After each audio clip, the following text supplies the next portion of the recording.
je dois dire que ça a dû en bluffer plus d'un parce que voilà, le parcours média, j'ironisais dans les mails qu'on a pu échanger au préalable en disant qu'ils avaient subi un média training intensif et qu'ils pouvaient maintenant être interviewés par n'importe qui, même Oprah Winfrey. Et je pense que c'est vrai parce que vous avez dû écumer toutes les émissions possibles et imaginables pour défendre ce livre-là. Est-ce que vous... Non, j'imagine que non, c'est pas prévisible, mais comment on s'y fait à ça? On avait déjà des contacts en effet dans la presse écrite de gens comme Raphaël Bott, Michel Abesca, qui sont des journalistes donc, avec qui on a tout de suite parlé du projet et qui nous ont suivis avec enthousiasme. Ce qu'on ne s'attendait pas, c'est que... après, on le sait, quand on est en maison d'édition, il faut avoir un article, et à partir du premier, après il y en a d'autres qui tombent. Là, il y en a quand même beaucoup qui sont arrivés. Et après, ce qui s'est passé, en effet, c'est que notre livre a été repéré notamment dans le Figaro par Quotidien. Et donc, c'est là qu'on a été invité. Mais ça, c'était pas du tout prévu. On a appris la veille pour le lendemain. Et puis... Mais donc ça a été c'était déjà très vraiment satisfaisant et bien heureux de voir que ça emballait tout le monde.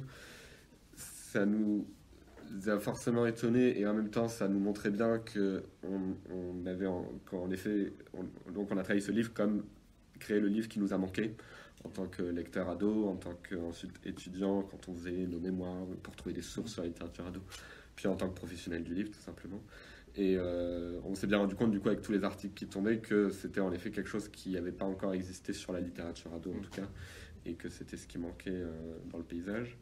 Et puis voilà, je crois que j'ai... Oui, puis après je pense que ce qui a intéressé aussi, c'est justement notre histoire, quoi. C'est que, on a d'ailleurs presque plus de portraits que de critiques du livre parce que je pense que ce qui les intéressait, c'était deux jumeaux à 24 ans qui créent leur maison et qui publient ce livre. Et nous, du coup, on était heureux de pouvoir raconter tout ça, mais c'est vrai que c'était pas du tout attendu, quoi. Il y a des éditeurs qui nous disent, mais notamment après Quotidien, mais comment vous avez fait? Nous, on est là-bas.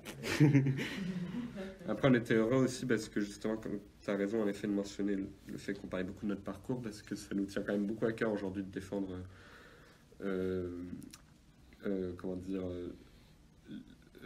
qu'aujourd'hui l'avant-garde j'ai envie de dire de l'édition elle se fait par pas forcément des jeunes au sens jeunes dans l'âge, mais des nouvelles personnes qui arrivent dans l'édition et qui viennent un peu bousculer les lignes et qui essayent de le faire, quoi. Alors après on le fait avec ambition, mais évidemment on travaille encore à tout ça, quoi.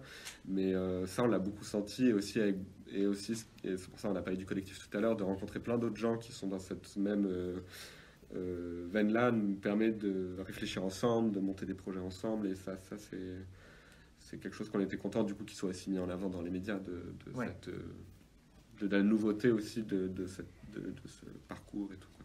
Et par exemple, on a été énormément aidé sur plein de questions, mais que ce soit des questions juridiques, comme comptables, comme de fabrication, par les éditions de la Cabane Bleue, qui est une maison d'édition nantaise, jeunesse, écologique, à la fois dans les sujets, mais aussi dans la forme, et qui, elles, ont vraiment une réflexion hyper poussée sur l'écologie, l'éthique, etc., dans la façon dont elles fabriquent des bouquins. Et c'est toutes ces petites maisons, j'ai l'impression...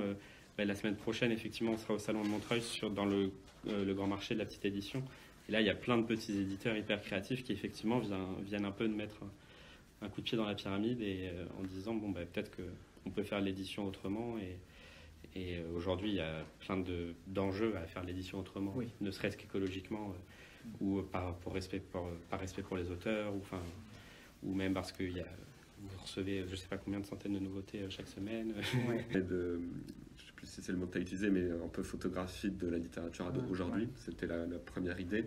Et aussi d'assumer entièrement notre point de vue des lecteurs qui ont grandi avec la littérature ado, de blogueurs, de jeunes professionnels. Parce que l'écriture nous paraît jamais objective, donc autant assumer entièrement ce point de vue, et aussi une manière de dire, voilà, on fait cette porte d'entrée, mais si on a d'autres points de vue, je vois que tu as le guide de Sophie, même si elle c'est plus sur la littérature jeunesse en général, mais il y a d'autres points de vue qui peuvent venir se compléter, dialoguer.